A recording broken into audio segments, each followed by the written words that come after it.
On a November night in 2016, Kevin Robbins discovered a story. I just got absorbed in this document. It's more than 1,100 pages long.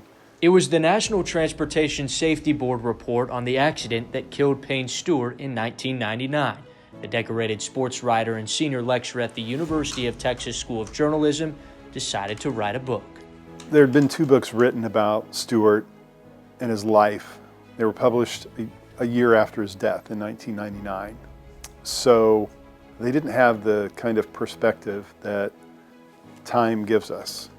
And so over the course of 2.5 years, Robbins wrote The Last Stand of Payne Stewart, the year golf changed forever, capturing the transformation of one of the most iconic figures in sports.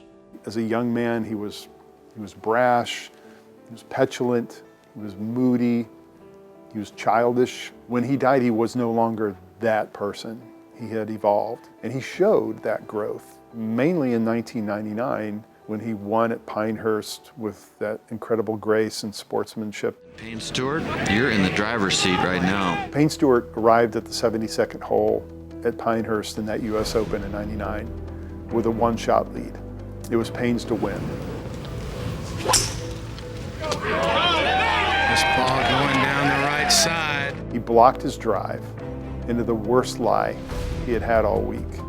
As a young man, Payne used to complain about taking a wedge out of the rough to put a ball back into play. An 8 or a 9 iron up the fairway and then just see if he can get it up and down. On that day, in '99, he faced the most boring shot in golf. He played the wedge shot to a distance that he was comfortable hitting the wedge in, and he did, to 15 feet.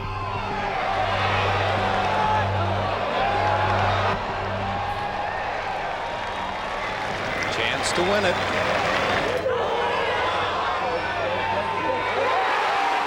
Payne Stewart is the 1999 US Open champion. Oh my! The ball goes in. His caddy, Mike Hicks, rushes over, leaps into Payne's arms. They have this moment, and then Payne Stewart has the presence of mind to go to Phil Mickelson, who he'd just beaten, and famously put Phil's face in his hands and tell him, "You're going to be a father." That Payne Stewart was a surprise. Even Mike Hicks to this day said the Payne Stewart I thought I knew would never have had the self-awareness, the awareness of the situation, the compassion to do that for the guy he'd just beaten. He was showing people in '99 on the golf course who he had become. I think golf is this great prism or filter. People show you who they are on the golf course. And we saw who Payne was in the 80s, and we saw him in '99, and those were 2 drastically different people. The Last Stand of Payne Stewart was recently recognized by the USGA as the 2020 Herbert Warren Wynn Book Award recipient. With the distinction, Robbins becomes the second author in history to receive the award twice. To be affiliated with the USGA, the USGA's highest award in any category, it means that I can say to them, well, I've won a USGA championship. It might not be a US Open and it might not be the US Amateur, but I have. He has all this context and information. So yes, he's an outstanding writer, but he's an outstanding reporter.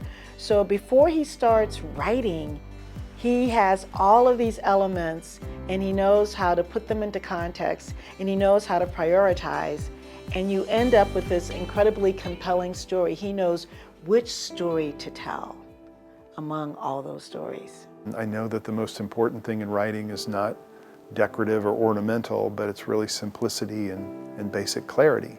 The Last Stand of Payne Stewart teaches a lesson. It reveals a message, one extending well beyond the golf course. In the end, it's a story about an ordinary person who had a concept of himself that was full and too much, and by the time he had died at the age of 42, he knew who he was. So I think people should take away a reflection of their own life, because we all made mistakes, and those don't have to define who we are in the end.